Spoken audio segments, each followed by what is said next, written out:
안녕하십니까, 임원지 목사입니다. 기독교 교파와 교단 그 세 번째 동영상을 시작하겠습니다. 교파, 교단에 대한 질문은 교회 및 신앙 전통의 뿌리에 대한 질문이라고 하는 것을 앞의 동영상에서 확인해 보았습니다. 교파, 교단에 대한 질문은 나무 전체에 대한 질문입니다. 그 나무가 어떠한가에 대한 질문이라는 뜻입니다. 또한 동시에 열매에 대한 질문이기도 합니다. 그러면서 숲에 대한 질문이기도 합니다. 생명과 삶에 대한 질문이기도 합니다. 그리고 이 나무, 열매, 숲, 그리고 그 속에서 생동하는 생명들만이 아니라 그것들을 둘러싸고 있는 주변 세상, 그리고 세상 전체에 대한 질문이기도 합니다. 이 모든 것을 통합적으로 고려해서 우리의 삶이 어떠한 것이며 우리의 삶이 서로에게 어떻게 얼마나 깊숙하게 의존하고 있고 따라서 우리가 어떤 건강한 태도를 취해야 되느냐라고 하는 질문을 고려하면서 생각해야 되는 것처럼 교파, 교단에 대한 생각도 마찬가지인 것입니다. 하나님이 세상을 사랑하셨습니다. 세상을 구원하기 위해 자기 아들을 주셨습니다.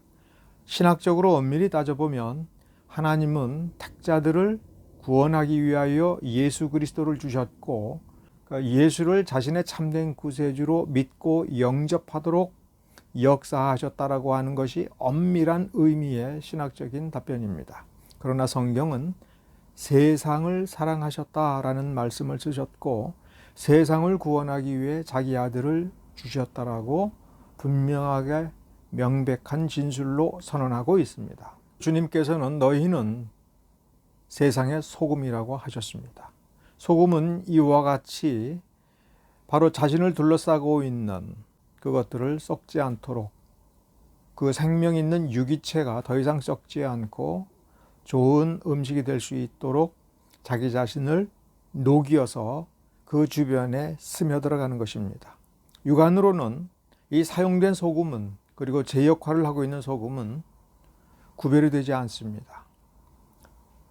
그러나 동시에 빛이라고 하는 말씀을 주심으로써 이 교회 그리고 신자를 둘러싼 세상에 대해서 어떤 일정한 건전한 영향력을 발휘하는 동시에 그 어둠과 명백하게 구별된 자기 정체성을 가지고 있다고 하는 것을 우리가 확인해 볼 수 있습니다. 교회는 그리고 참된 신자는 이처럼 세상의 소금인 동시에 빛, 세상 속에 흩어지고 녹아서 스며들어서 없어지는 것 같으나 세상 전체를 썩지 않게 하고 변화시키고 제대로 맛을 내게 하는 역할을 하는 동시에 분명한 자기 정체성을 가지고 존재하는 것입니다.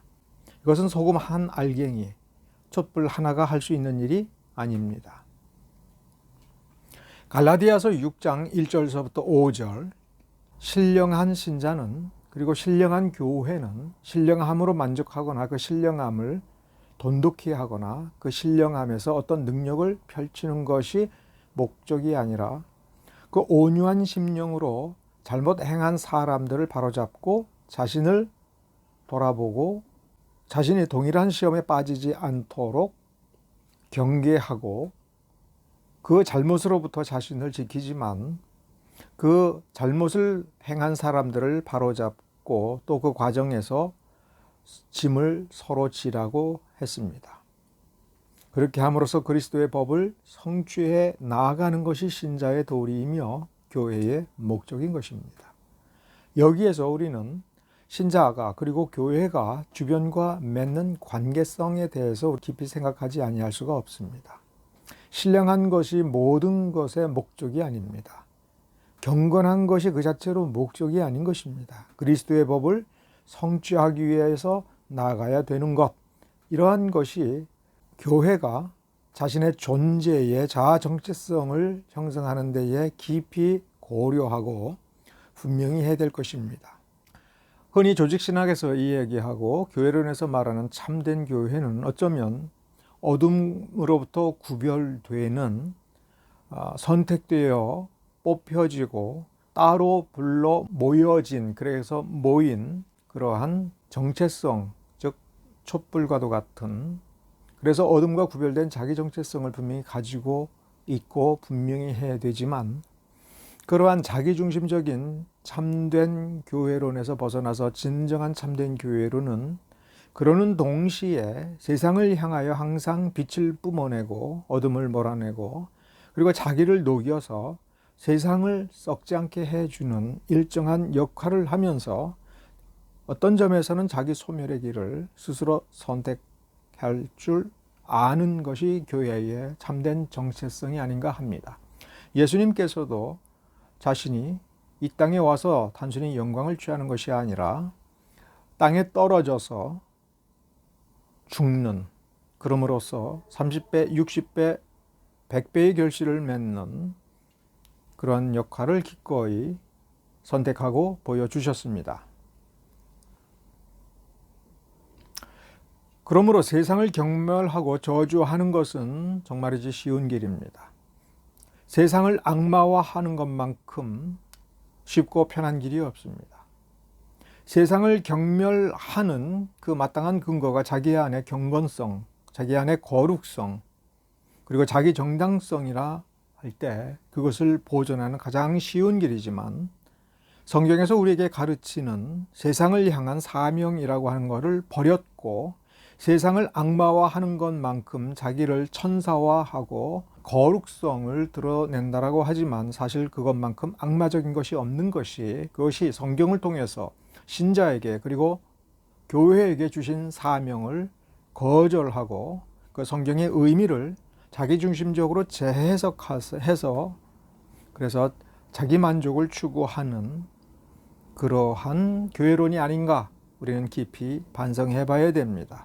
정동수 목사의 사랑침례교회가 침례교회라는 이름을 붙인 것에는 정동수 목사가 목사 안수를 받게 되고 또 관계성을 맺는 교회들이 하나같이 독립침례교회를 표방하기 때문에 그렇습니다. 독립침례교회를 말을 하든 독립장로교회를 말을 하든 독립감리교회를 말을 하든 그 독립성을 지나치게 강조를 하면 참된 교회의 본질에서 그만큼 멀어지는 것이다라고 하는 숙제가 주어지는 것입니다. 우리는 여기에서 교회, 그 교회의 동의어로서의 총회, 그리고 유사어로서의 교단, denomination이라고 하는 용어를 좀 생각해 볼 필요가 있습니다. 명사 denomination을 우리는 교단이라는 명사로 번역해서 사용하고 있습니다. 이 교단이라는 말은 일제시대 때에 성립된, 우리나라에 그때 소개되고 집행이 됐는데 법률적 개념으로서의 종교단체의 준말이라고 보는 것이 좀 타당할 것 같습니다. 여기에서 교단위로 번역이 된, 그리고 교단이라는 말의 뿌리를 찾아가면서 영어권에서 사용하는 단어가 denomination입니다. 이 denomination이 교회가 무리지은 그룹이 되었을 때에, 그리고 어떤 일정한 자기 정체성, 즉 정관이나 헌법과 같은 자기 법률 같은 것을 정해서 통치되고 지배되고 관리되는 그런 집단을 가리키는 용어가 미국에서 주로 형성이 되어 있는데, 중세 때에는 order, 우리가 보통 순서, 질서라고 하는 그런 단어로 번역하기 십상인 그런 용어가 있었습니다. 그래서 도미니칸, 프란시스칸, 제수잇 같은 것을 전부 오더라고 얘기하고 있습니다. 그러니까 로마 카톨릭은 여러 교단들이 그 안에 들어가 있는 그런 굉장히 범위가 넓은 그리고 개념이 넓은 종교라고 생각하시면 됩니다. 그러니까 그 자체로 하나의 커다란 교단인데, 로마 카톨릭은 하나의 커다란 교단인데 그 안에 또 교단들이 존재하는 것입니다. 하나의 정체성을 지향하고 단체이지만 자체의 규칙에 따라서 통치되는 것이 교단입니다. 교단이 우리나라에서는 일본 총독부에 의해서 만들어진 법에 따라서 법적 지위를 획득하기 위한 방편이었습니다. 일반인들은 교회 혹은 교단의 법적 지위에 대해서 생각을 할 이유가 없고 수십 년 신앙생활을 해도 교단 문제에 직접 개입하거나 깊이 관심을 가지고 부딪히고 고민할 일을 당하는 사람이 극히 소수일 것입니다. 교단은 법으로 규정된 절차에 따라서 법적 지위를 획득하는 것입니다. 그래서 일반 사회단체와 사실상 똑같은 절차에 의해서 단체장을 중심으로 정관에 의한 통치 방식을 정해서 담당 장관, 정부의 담당 장관 혹은 자치단체의 규정에 따라서 설립 인허가를 받는 것입니다. 그러니까 단순히 교회라고 한다면 세상의 어떤 권력가로부터 교회 설립을 인가받지를 않습니다.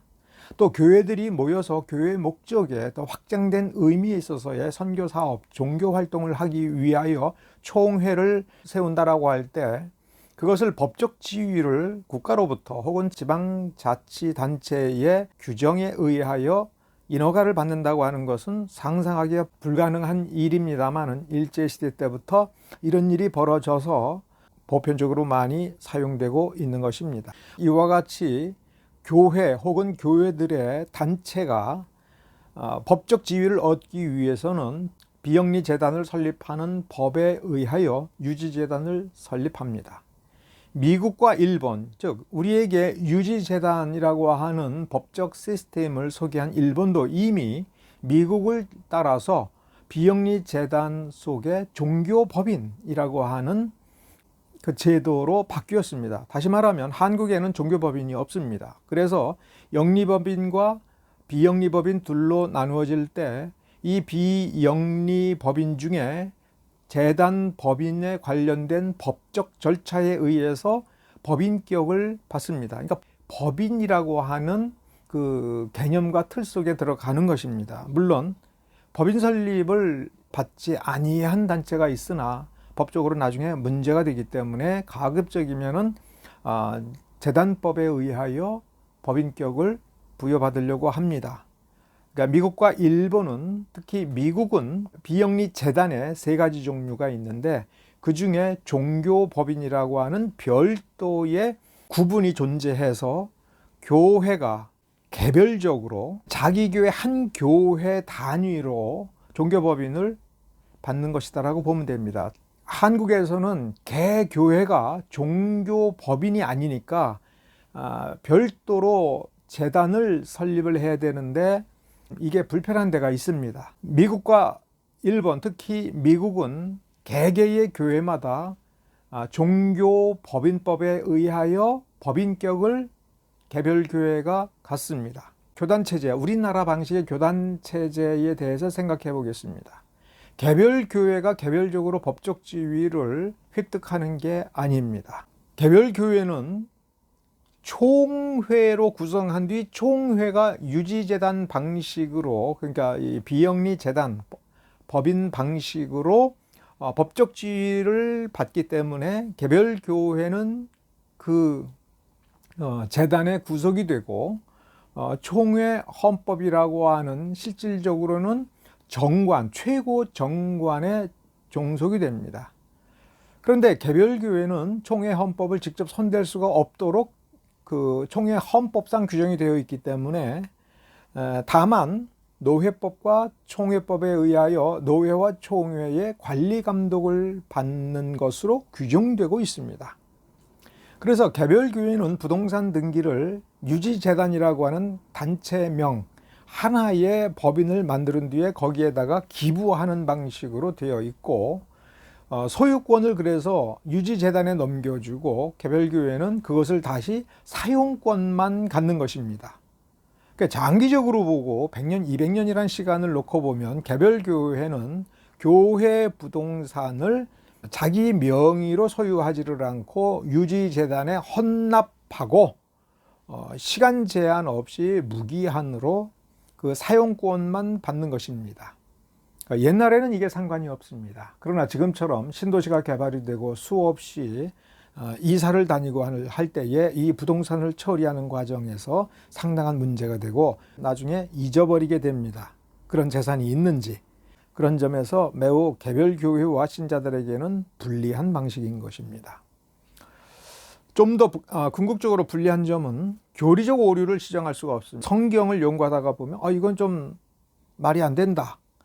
예를 들어서 장로교 신자가 어느 날 유아 세례가 비성경적이고 관수례를 주는 것 역시 시정해야 마땅하다. 침수 침례를 주자라고 했을 때 그 교회가 장로교 총회에 소속이 되어 있다면 총회 헌법을 바꾸지 않고서는 줄 수가 없는 것이고, 총회 헌법과 어긋난 관행을 했을 때에는 치리 대상자가 되고 교리 이탈자가 되고 제명 처분될 수가 있습니다. 이것은 무엇이 옳고 그르냐가 아니라 절차가 그렇다 하는 것입니다. 따라서 양심의 자유, 언론의 자유, 결사의 자유가 심각하게 침해될 우려가 있는 시스템입니다. 그래 이것 때문에 유지재단이라고 하는 법을 만들어서 그런 제도적 장치를 통해서 한국의 여러 신자들로 하여금 독립운동을 하지 못하도록 만들려고 총독부가 이 법을 강요했던 것입니다.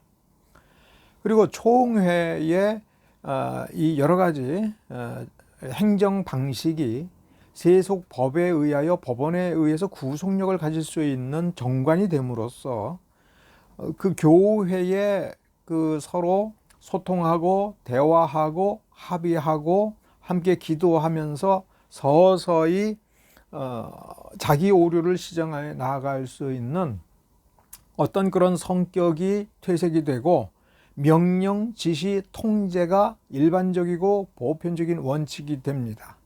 그래서 상명, 하, 복의 원칙이 통용되는 쪽으로 계속 발전되어 왔던 것입니다.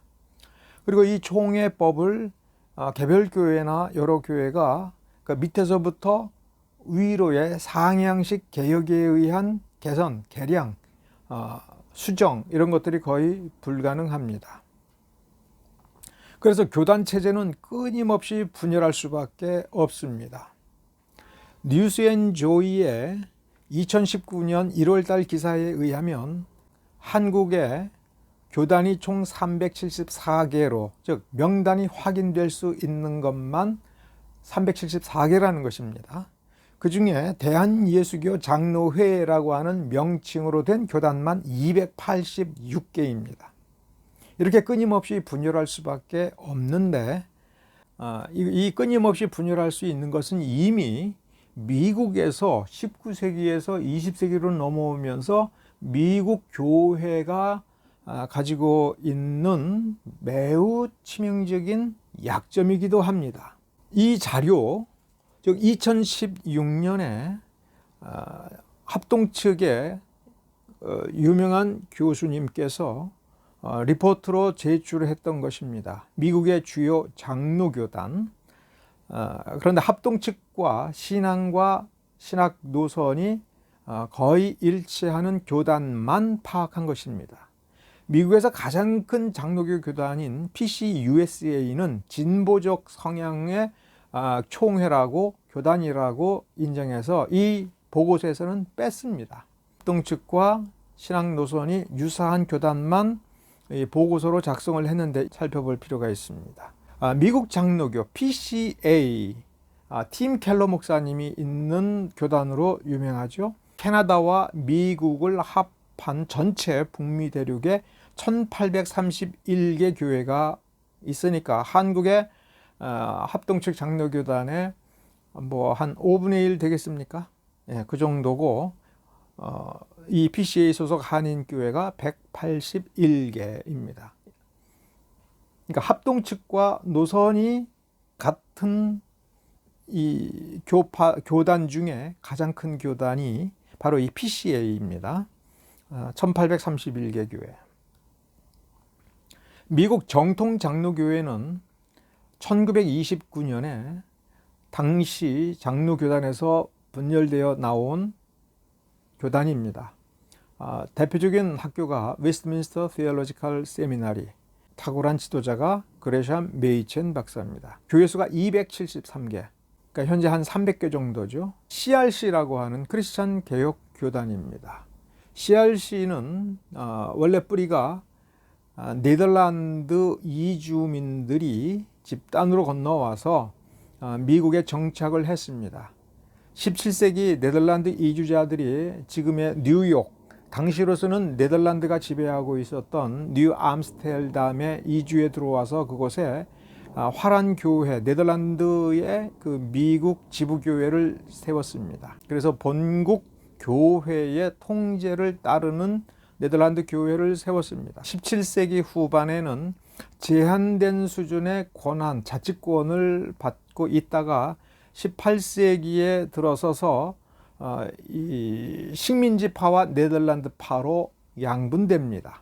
식민지파는 이곳 아메리카에서 우리는 독립된 교회를 우리 스스로 이렇게 유지하고 독립된 총회를 만들어야 되지 않겠느냐 하는 생각이고, 네덜란드파는 무슨 소리냐, 우리는 네덜란드인으로서의 정체성, 네덜란드 교회의 일부라고 하는 정체성을 포기할 수 없다라고 해서 대립을 하다가 18세기에 접어들면서 두 개의 교단으로 나누어졌다 하는 것입니다. 그러면서 18세기 중반서부터는 이제 점점 이 교단들이, 미국 내에 있는 이 교단들이 독립된 교단들로 되어서 두 개의 교단으로 발전하다가 미국 독립전쟁 직후에는 이제 성격이 많이 바뀐다 하는 것입니다. 이 CRC에서도 이제 20세기 중반에 또 분열하기도 하고 서로 사소한 문제로, 혹은 물론 우리가 보기엔 사소한 것이고, 이 사람들은 매우 정체성에 깊은 문제가 된다 해서 같이 할 수 없다 하면서 또 분리하고 또 분리하고 또 합병했다가 또 분리하고 합니다. 그래서 CRC 교단 자체에서는 2015년 통계에 교회 수는 1090개 교회입니다. 연합개혁장로교단이라고 하는 이 교단은 현재 교회 수가 296개입니다. 이 교단은 스코틀랜드 장로교단에서 분리되어 나온 것입니다. 북미연합개혁교회라고 하는 장로교단이 있습니다. 이 교단은 교회 수가 미국 전역에서 106개 교회입니다. 또 미주 한인 예수교 장로회라고 하는 교단이 있습니다. 교회 수는 54개입니다. 캐나디안 앤 아메리칸 리폼드 처치스라는 교단은 캐나다와 미국 전역에서 교회 수가 54개입니다. 프리 리폼드 처치스 오브 노스 아메리카라고 하는 교단은 미국 전역에서 교회 수가 21입니다. 맨 밑에 보면 프레스비테리언 리폼드 처치라고 하는 교단은 교회 수가 미국 전역에서 6개입니다. 어느 교파가 크고 작으냐를 떠나서 우리는 이와 같은 그 교단의 발전사를 통해서 미국의 그 종교적 흐름, 교파와 교단에 관련된 이 흐름이 어떠한가라고 하는 것을 우리가 생각해 볼 필요가 있습니다. 서로 협력하여 선을 이룬다라고 하는 것이 신자 개인만에게 주어진 개인적인 숙제가 아니라 교회들도 서로 돕고 서로 세워주고 함께 하는 것이 그 본래의 내 DNA처럼 간직해야 될, 그리고 적극적으로 추진하고 스스로 돌아보면서 온전케 관계성을 맺어가고 온전하게 노력을 해야 되는 것이 매우 중요하고 본질적인 것입니다. 좀 단적으로 얘기하면 한국 사람으로서 한국에서 복음을 깊이 사랑하고 복음주의적인 노선, 종교개혁적인 노선을 취한다면 같은 종교개혁이라고 하는 그 뿌리에서 같은 이상을 지향을 했다면, 그리고 기회가 주어진다면 종교개혁적 교회들은 가급적이면 하나가 되어야 되는 것이죠. 루터적 성향을 가지든 칼빈적 성향을 가지든 앵글리칸적 성향을 가지든 전체적으로 하나됨이라고 하는 것을 지향하면서 그 하나됨을 유지하는 쪽으로 운동을 하고 있어야 되는 것이죠. 19세기 말에서 20세기 초에 그 유명한 역사신학자, 교회사가 필립 샤프가 원래 추구했던 것은 바로 그러한 하나됨이 역사적 기독교 교회들의, 그리고 기독교 신자의 DNA 속에 있어야 되므로 그러한 노력을 기울이자. 어떻게 하면 될까? 우리가 역사를 잘 살펴보자. 로마 캐토릭과 같은 이단적이며 교리적으로 치명적인 문제가 있다면 하나 될 수가 없고, 그 잘못된 교리에 대해서는 지적을 하고 바로 잡고 경계하고 고치자고 한다면 고쳐주도록 노력을 해야 되겠지만, 본질적으로 치명적인 어떤 문제성 때문에 서로 함께 할 수 없다라고 하는 그런 것이 아니라면, 사소한 문제는 우리가 참고 견디고 인내하면서 서로 짐을 나누어 줘야 된다 하는 겁니다. 이를테면 장로교회 목사나 성도가 웨스트민스터 신앙고백서를 고백하고 선언한다면, 웨스트민스터 신앙고백서가 잉글랜드 국회에서 회중파와 장로파와 앵글리칸파가 모여서 합의를 하고 결정하고 의회까지 통과시켰다면, 그리고 그 이전에 잉글랜드 교회 총회에서 그 문안을 확정하고 결의를 해서 의회에 넘겨서 통과시켜 줬다고 한다면, 장로파와 회중파 그리고 침례파는 본질적으로는 한 형제인 것입니다. 그런데 너 다르고 우리 다르고 내 수준이 높고 내 수준이 낮고 내 수준이 낮고 내 수준이 높다라고 하는 것을 들이대면서 하나 되기가 어렵도록 서로에게 상처를 주는 것은 복음의 정신에서 위배가 되는 것입니다. 그런데 오히려 이렇게 교파가 다른 것은 두 번째 치고, 장로교 안에서도 사소한 어떤 문제로 혹은 어떤 아무런 갈등도 없이 교단이 분열이 되어서 300개가 넘는 개신교 교단이 있을 뿐만 아니라 200개가 넘는 장로교 교단, 똑같은 이름을 쓰는 교단 총회가 존재한다라고 하는 것은 대단히 혼란스럽고 잘못된 것입니다. 거기에 대해서 염증을 일으키는 사람들이 독립교회 혹은 초고파 교회로 목회 활동을 소소하게 했을 때 그들은 이단이 아닌가라는 말을 들었습니다. 초교파 교회가 한국에 존재하기 시작한 것은 1970년대입니다. 그러나 최근에 들어오면서 각 교단들이 정상적으로 기능하기가 어렵고 여러 가지 문제를 스스로 시정하지 못하는 자정 능력이 상실됨으로 말미암아 염증을 느끼고 독립교회로 나오고자 했으나, 독립교회 하나하나는 어떤 교회적 기능을 충분히 하지를 못합니다. 목사를 양성하는 문제, 목사를 세워서 목사 안수를 주는 문제, 신학교를 세우고 운영하는 문제, 그 다음에 여러 가지 복음의 협력 사역, 이런 것들은 절대로 혼자 하지를 못합니다. 그래서 독립교회 연합단체를 만듭니다. 지금 우리나라에서 크게 세 가지 종류가 있습니다. 카이캄이 있고, 그 다음에 웨이크가 있고, 마지막으로 만들어진 것이 쿠파라고 하는 단체입니다. 카이캄이나 웨이크나 쿠파라고 하는 것에 공통적으로 어소시에이션이라고 하는 이름이 들어갑니다. 어소시에이셔널리즘의 방식을 사용한다고 하는데, 이 방식을 사용하는 건 좋지만 그 배경에 교회론적 신학이라고 하는 매우 중요한 요소가 원래 전제되어 있어야 되고, 그 신학에서 우러나와서 그 성경을 파악하는 눈이 열렸기 때문에 한다면 아무 상관이 없습니다.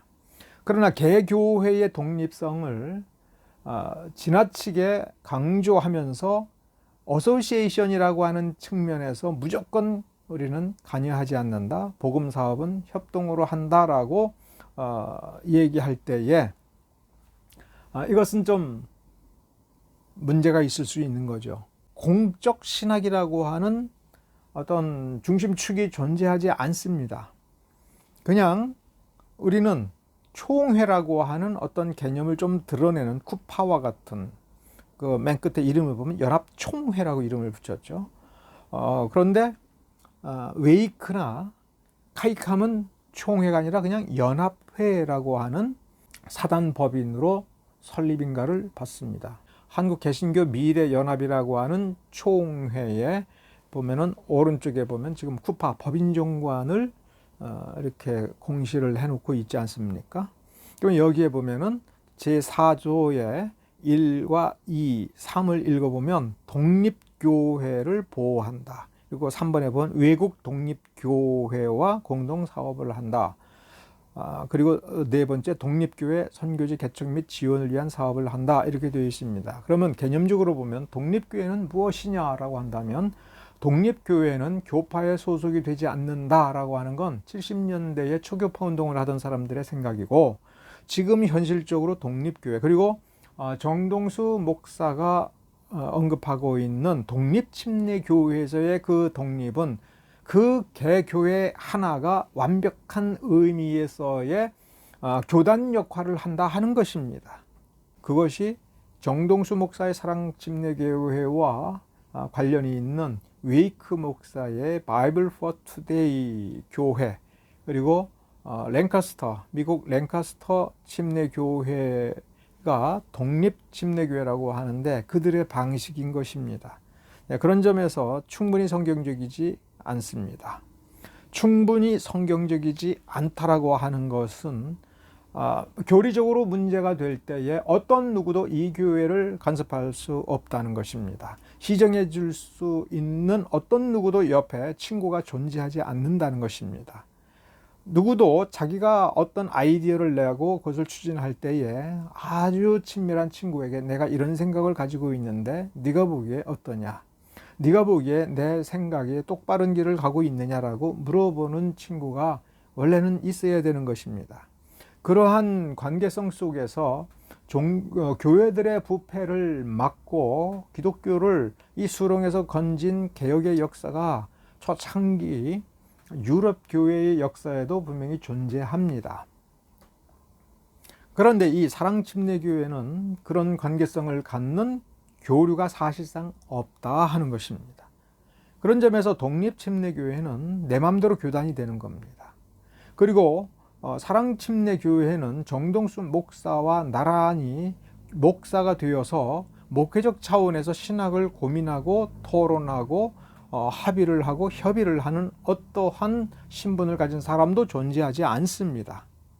오로지 유일하게 정동수 목사만 목사인 것입니다. 이것이 사랑침례교회의 판박이 교회들이 전국에 몇 개가 있는데 그런 교회들이 가지고 있는 문제이며 장차 부딪히게 될 문제인 것입니다. 지금 신선한 것, 또 지금 뭔가 의미 있는 일을 하는 것처럼 보이지만 교회가 하나의 단순히 사람들이 모인 단체가 아니라 하나의 유기체라고 하는 성격을 가지고 있다면 분명히 노쇠할 때가 있고 쇠퇴할 때가 있고 다시 일어설 때가 있고 다시 힘차게 뻗어날 때가 있는 것입니다.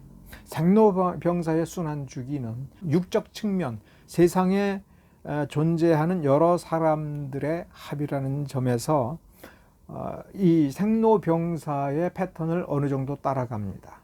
그 중에 교회의 생명력, 영적 생명력까지도 좌지우지할 수 있는 것이 이 교리적 순수성이며 성경 전체를 균형 잡힌 성경 그 자체에 의하여 균형과 조화를 잡는데 이 균형점이 어떤 것인가 잘 잡고 있는가를 옆에서 봐줄 누군가가 필요한 것입니다. 이것은 침례교회가 지난 역사에서 이미 침례교회가 또 초창기서부터 잉글랜드에서 발견한 원리인 것입니다. 그래서 영국의 침례교회의 주류는 이렇게 독립침례교회로 나가지를 않았습니다. 오늘은 여기까지 다루겠습니다. 감사합니다.